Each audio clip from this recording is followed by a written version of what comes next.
vandag wil ons graag gaan kyk na wat is die verskil tussen euklidiese en sferiese driehoeke. So kom ons begin met 'n euklidiese driehoek. So ons weet dat in die euklidiese meetkunde, dit is gebaseer op 'n plat vlak, so met ander woorde, ons gaan nou gaan kyk wat gebeur met 'n driehoek en hoe lyk 'n driehoek wat op 'n plat vlak voorkom. So my eerste stap gaan wees, ek gaan hier klik op Tools, dan gooi ek my die volgende uit, so ek weet 'n driehoek is 'n polygon, so ek gaan klik op 'n polygon en ek gaan my driehoek se 3 punte net met mekaar verbind. So hier het ek nou 'n driehoek ABC. So jy is meer as welkom om die driehoek se naam te gaan verander indien jy sou wou. So jy gaan net regsklik op die punt, gaan na settings toe en daar waar staan name, gaan jy dit net verander indien jy sou wou. Maar vir vandag se voorbeeld gaan ek net sommer werk met driehoek A, B en C. OK, my volgende stap is, ek wil graag my hoek grootes gaan uitwerk. So om dit te doen, gaan ek klik op More. Ek gaan afbeweeg hier na Measure toe en dan onder Measure sien ek Angle. So ek wil mos nou my hoek grootes bereken. So dan sê dit vir my Select 3 points or 2 lines. So ek gaan werk sommer met die punte. So as ek hoekie B wil hê, gaan ek klik op A, B,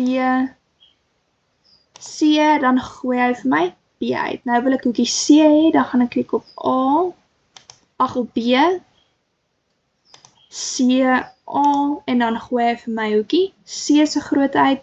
Nou wil ek hoek A hê, dan gaan ek klik op C, A en B. Tot ek nou my hoeke se grootes. So ek gaan dan nou weer klik op Move en dan skuif ek net so bietjie vir my hoek grootte sodat ek dit baie mooi duidelik kan sien en dan gaan ek sommer net daai B ook uitskuif. Dit is glad nie nodig om dit te doen nie, maar dit is net vir my sodat ek alles mooi duidelik kan sien.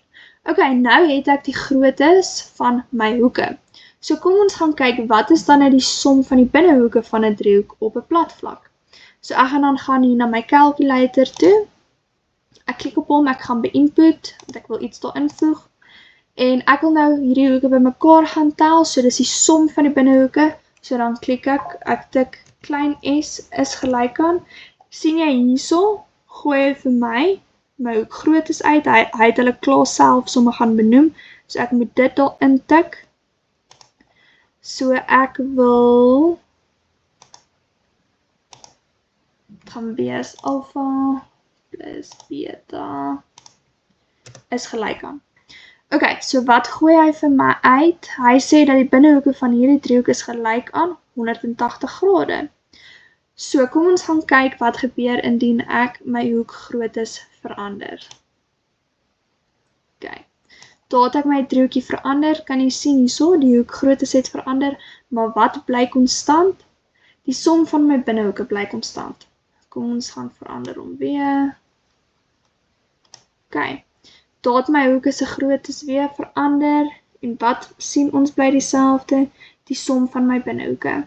So wat kan ek dus aflei van 'n driehoek wat op die plat vlak voorkom, is dat die som van enige driehoek op die plat vlak se binnehoeke altyd vir my 180 grade sal gee.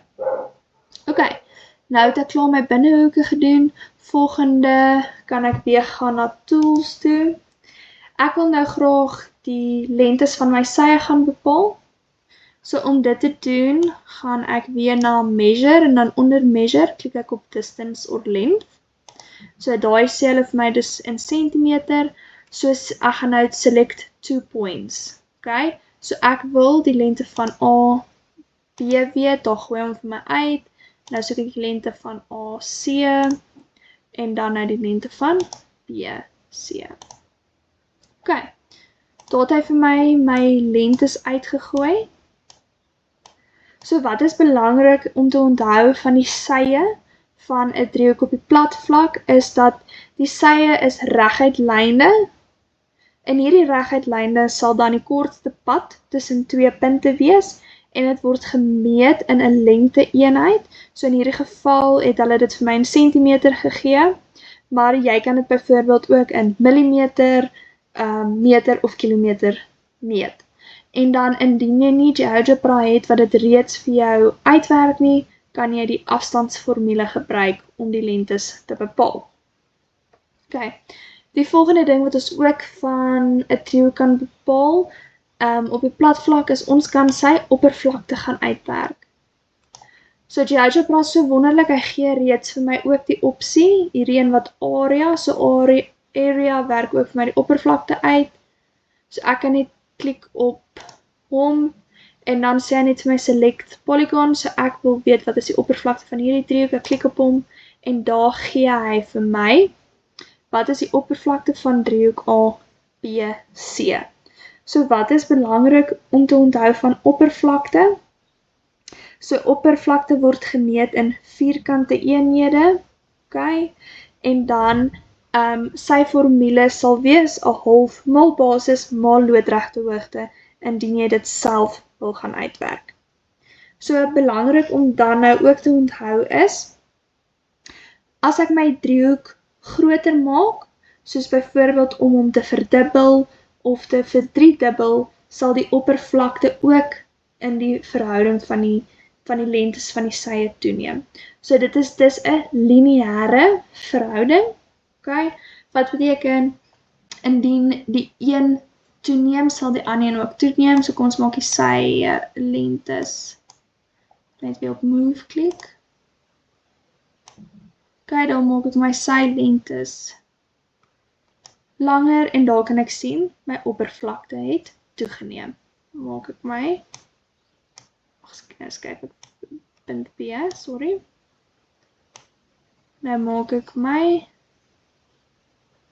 sy lengtes korter, wat kan ek sien? My oppervlakte word ook kleiner. Okay, so dit is dan nou net die verband op 'n driehoek in die plat vlak. So indien ek vir jou werklike voorbeeld kan gee, sal dit die volgende wees. Ek het 'n area by 'n skool, 'n driehoekige area wat hulle graag 'n nuwe speelparkie vir die leerders wil maak en hulle wil weet hoeveel gras moet hulle plant om hierdie area te bedek. So dan gaan hulle nou die oppervlakte van daai area bereken, van daai driehoek bereken, om te weet hoeveel gras moet hulle plant. En om dit af te meet, gaan hulle die afstandsformule gebruik, soos die sylengtes, om dit ook te merk, sodat wie ook al die gras moet plant, kan sien waar om dit te plant. So ja, dit is dan vir 'n driehoek op die platvlak, 'n Euklidiese driehoek. So die belangrikste is net om te onthou, in Euklidiese meetkunde sal 'n driehoek op die platvlak altyd 'n hoeksom hê van, so binnehoeke grootte sal altyd 180 grade wees. Okay, so nou het ons gaan kyk na 'n driehoek op die platvlak, so kom ons kyk wat gebeur met 'n sferiese driehoek.